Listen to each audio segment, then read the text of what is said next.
تو لقد ارسلنا رسلنا بالبینات وانزلنا معهم الکتاب والمیزان، اور نازل فرمائی ہم نے اپنے رسولوں کے ساتھ کتاب بھی اور میزان بھی۔ کتاب ہمیں معلوم ہے تورات کتاب ہے، انجیل کتاب ہے، زبور کتاب ہے، اور الکتاب مکمل کتاب، آخری کتاب وہ قرآن حکیم ہے۔ میزان اس کے علاوہ ایک شے ہے۔ میزان کسے کہتے ہیں؟ یہ ایک آلہ ہے جس سے آپ وزن کرتے ہیں۔ مفعال کے وزن پر وزن سے میزان بننا چاہیے، وہ واو بدل گیا یہ میں میزان۔ میزان آپ اردو میں بولتے ہیں، میزان عمل بھی ہوتی ہے، اور میزان یہ بھی ہے کہ جو جس کو دھرم کنڈا کہیں بولتے ہیں کہیں کچھ، یہ میزان ہے سب۔ میزان تولنے کا آلہ ہے، کسی شے کا تعین کرنا، اس کے وزن کو جاننا۔ یہ میزان جو ہے یہ در حقیقت وہ شریعت کا نظام ہے کہ جس میں سب کے حقوق اور فرائض کو تول دیا گیا، کس کو کیا کرنا ہے، کیا ذمہ داری ہے اس کی، اور کیا اس کے حقوق ہے۔ حقوق و فرائض کا سارا معاملہ ہے، اس میں عدم توازن ہو جائے وَأَقِيمُوا الْوَزْنَ بِالْقِسْطِ وَلَا تُخْسِرُوا الْمِيزَانَ، اس توازن کو برقرار رکھو عدل و انصاف کے ساتھ۔ اگر اس میں ذرا ادھر ادھر ہو گیا، مزدور کو اس کا حق نہ ملا، اور سرمایہ دار جو ہے انتہائی سادگی سے کھا گیا مزدور مات، اگر یہ ہو گیا تو ایک وقت آئے گا کہ مزدور جو ہے تختہ الٹ دے گا، تصادم ہوگا، نتائج نکلیں گے۔ عورتوں کو اگر آپ نے ان کے وہ جائز حقوق بھی نہ دیے کہ جو شریعت دیتی ہے، تو وہی عورتیں پھر سینہ تان کر مقابلے میں آ کر کھڑی ہوں گی، اور جو حدود اور قیود شریعت کے ہیں ان سے تجاوز کر جائیں گے۔ تو وہ تو یہ ہے کہ ہر ظلم کا ایک رد عمل ہوتا ہے، اور ظلم کے رد عمل کے بارے میں ایک بات اور نوٹ کر لیجئے کہ قرآن مجید اس کے بارے میں بڑا نرم انداز اختیار کرتا ہے۔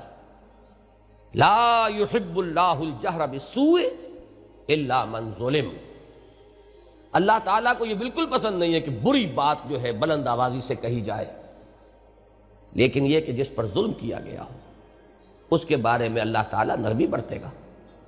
دکھی دل سے جو صدا نکلی ہو، اگر اس میں کوئی تلخی بھی ہو، اس میں اگر حدود اور قیود اور آداب کا پاس نہ رکھا جا سکے، تو اللہ تعالیٰ اس کے معاملے میں نرمی کرے گا، اس لیے کہ اس پر ظلم ہوا ہے۔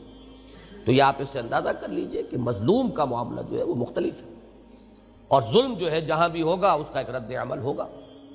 یہ دوسری بات ہے کہ ایک مرتبہ حضور صلی اللہ علیہ وسلم نے بڑی پیاری بات سمجھائی زمین پر نقشہ کھینچ کر۔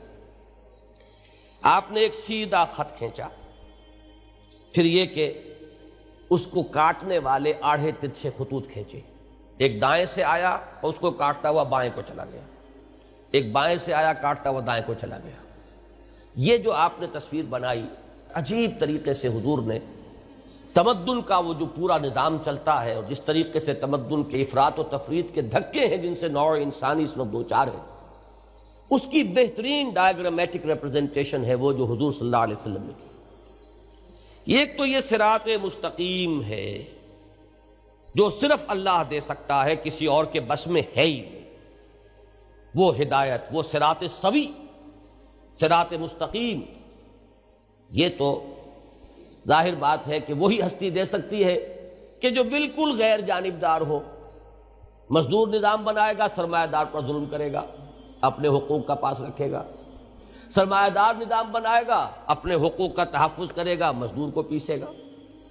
زمیندار بیٹھے ہوں گے آپ کی پارلیمنٹ میں جیسے کہ ہمیشہ ہوتے ہیں، وہ جو نظام بنائیں گے ظاہر بات ہے کہ وہ کسانوں کو تو حقوق نہیں دیں گے، آپ ان سے توقع نہ کیجیے، وہ تو اپنے حقوق کا تحفظ کریں گے۔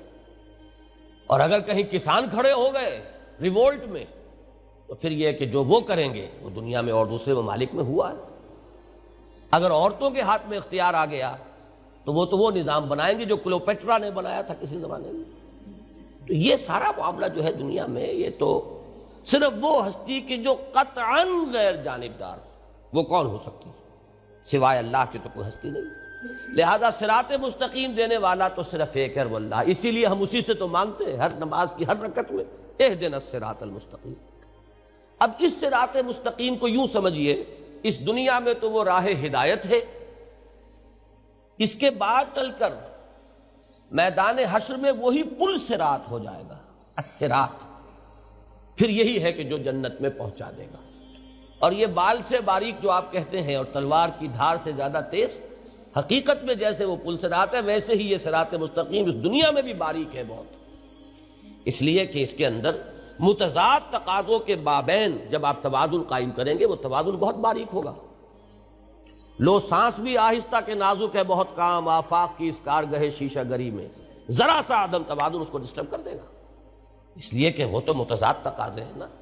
آپ کو معلوم ہے کہ جیومیٹری میں ایک خط کی کیا ڈیفینیشن ہے؟ لائن کسے کہتے ہیں آپ؟ خط وہ ہے کہ جس کی صرف ایک ڈائمنشن ہے، لینتھ ہے، بریڈتھ کوئی نہیں۔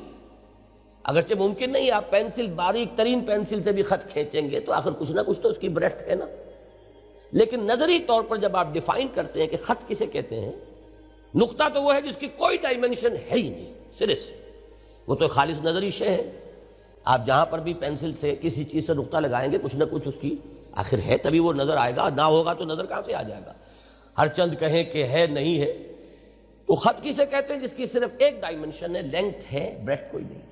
بعین ہی یہ معاملہ صراط مستقیم کا کہ یہ اتنا باریک ہے، اسی لیے وہ کہتے ہیں ہماری عام جو زبان ہے، جو ہمارے واعظین جس طریقے سے ان باتوں کو سمجھاتے تھے کہ یہ تلوار کی دھار سے زیادہ تیز اور بال سے زیادہ باریک راستہ ہے، یہ الصراط جو بنے گا وہاں وہی صراط مستقیم یہاں۔